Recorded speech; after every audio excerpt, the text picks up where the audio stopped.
तो दोस्तों यहाँ पर सबसे पहली खबर दिल्ली एयरपोर्ट के कस्टम डिपार्टमेंट की तरफ से। दिल्ली एयरपोर्ट के कस्टम डिपार्टमेंट ने एक रिपोर्ट में बताया है कि एक जो व्यक्ति इंडियन था वो सऊदी अरब से गया था, तो उसके पास जब उसकी तलाशी ली गई तो उसके पास 1,36,000 रियाल बरामद की गई, जो कि अगर आप इंडियन रुपीज़ में काउंट करें तो 27,74,400 रुपये के करीब में होते हैं, अगर आप आज की करेंसी रेट को काउंट करेंगे तो यहाँ पर दोस्तों जैसा कि आप देख पा रहे हैं जो फोटो हैं ये सिर्फ उसी बंदे के जो पैसा बरामद हुआ उसी पैसे के फोटोज हैं। उसके शर्ट में और पैंट में जगह जगह पर सिलाई करके इन पैसों को रोका गया था। तो आप सोच सकते हैं कि इतना पैसा कैसे कोई ले जा सकता है, और अगर कोई ले जा सकता है तो उसके पास कॉमन सेंस नहीं, उसको लगता है कि सिर्फ वही होशियार है, बाकी कस्टम डिपार्टमेंट वाले तो सब बेवकूफ़ भरे पड़े हुए हैं। तो अगर आप ऐसी गलती करते हैं तो सिंपली ऐसा ना कीजिए, क्योंकि कस्टम डिपार्टमेंट वाले आजकल इन चीज़ों से बहुत ज़्यादा सतर्क रहते हैं और ऐसे लोगों की वजह से ही हमें और आपको ज़्यादा परेशानी झेलनी पड़ती है, क्योंकि कस्टम डिपार्टमेंट वाले कभी कभी बहुत ज़्यादा स्ट्रिक्ट होकर हम लोगों की चेकिंग करते हैं। हालांकि होता कुछ नहीं है,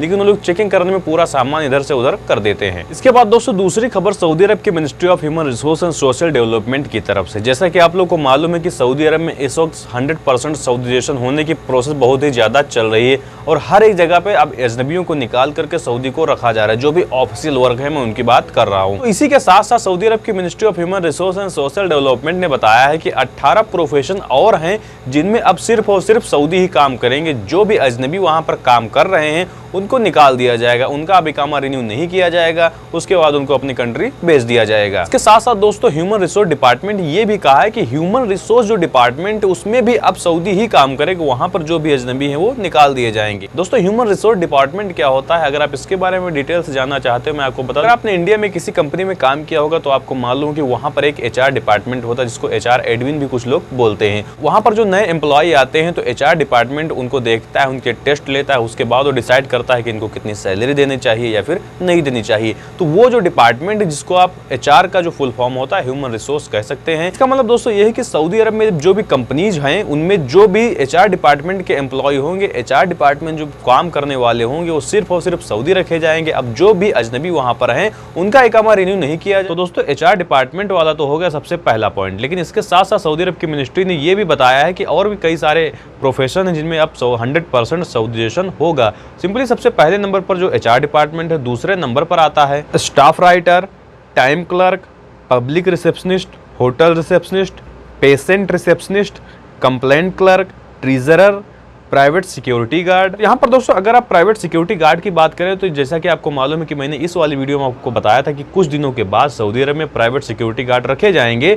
सिंपली वही पॉइंट यहाँ पर मिनिस्ट्री ने क्लियर कर दिया है। उसके बाद दोस्तों senior HR administrator, personal manager, labour and worker affair manager, personal relation manager. यहाँ पर दोस्तों मिनिस्ट्री ने जितने भी प्रोफेशन बताए यहाँ पर सारे के सारे प्रोफेशन मैंने आपको स्टेप बाय स्टेप समझा दिए हैं। तो यहाँ पर दोस्तों जो लास्ट न्यूज है वो है इंडिया की मिनिस्ट्री ऑफ हेल्थ की तरफ से। जैसा कि आप लोगों को मालूम है कि मंकी पॉक्स जो नया वायरस है उसका एक जो पेशेंट है वो इंडिया में भी पाया गया है और दूसरा जो पेशेंट है वो सऊदी अरब में भी पाया गया है, यानी कि एक इंडिया में पेशेंट हो गया है और एक सऊदी अरब में भी हो गया है।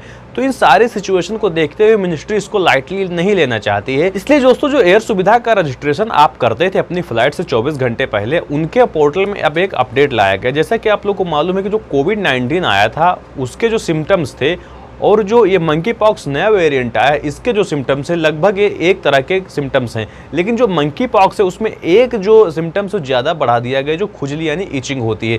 ये जो सिम्टम्स है मंकी पॉक्स में एक्स्ट्रा है। इसको देखते हुए इंडियन जो मिनिस्ट्री ऑफ हेल्थ है उन्होंने एक ऑप्शन अपने पोर्टल में ऐड और कर दिया है जिसका नाम है वैक्सीनेटेड और नॉन वैक्सीनेटेड। यहाँ पर आप अगर थोड़ा डिटेल से समझे तो जैसा कि आपको मालूम है कि इंडिया में अभी तक सिर्फ 2 खुराक ही लगी है, यानी 2 डोज लगी हैं। तो अगर आपको सऊदी अरब में 2 डोज लगे हैं तो आप अगर इंडिया का रजिस्ट्रेशन करेंगे तो वहां पर आपको फुली वैक्सीनेटेड माना जाएगा। लेकिन इसके अपोजिट अगर आपने इंडिया में 2 वैक्सीन लिए और आप सऊदी अरब आते तो आप फुली वैक्सीनेटेड नहीं माने जाएंगे। इसलिए अब अगर आप अराइवल रजिस्ट्रेशन करेंगे इंडिया जाने के लिए और अगर आपने वैक्सीन के 3 डोज ना लेकर सिर्फ और सिर्फ 2 डोज ही लिए हैं तो आप अगर इंडिया जाते हैं तो आप फुली वैक्सीनेटेड माने जाएंगे। लेकिन यहाँ पर अगर आप इंडिया से सऊदी अरब आ रहे हैं तो आपको कहीं भी फुली वैक्सीनेटेड का जो ऑप्शन है उसको सेलेक्ट नहीं करना है। लेकिन दोस्तों अगर आपने सिर्फ एक ही वैक्सीन का डोज लिया और आप इंडिया जाना चाहते हैं, उसके पहले आप अपना अराइवल रजिस्ट्रेशन करते हैं, तो अब आपको एक नेगेटिव RT-PCR की रिपोर्ट ऑनलाइन सबमिट करनी पड़ेगी। तो आई होप दोस्तों वीडियो आपको पसंद आई होगी। वीडियो पसंद आई तो वीडियो को लाइक कीजिए, चैनल पर नए चैनल को सब्सक्राइब करके बेल आइकन को जरूर दबा दीजिए, क्योंकि ऐसी यूजफुल वीडियोज यहाँ पर आपको मिलती रहती हैं। मिलते हैं आपको अगली वीडियो में किसी अगले टॉपिक के साथ। अगर आपका कोई सवाल है, कमेंट का सेक्शन खुला हुआ है।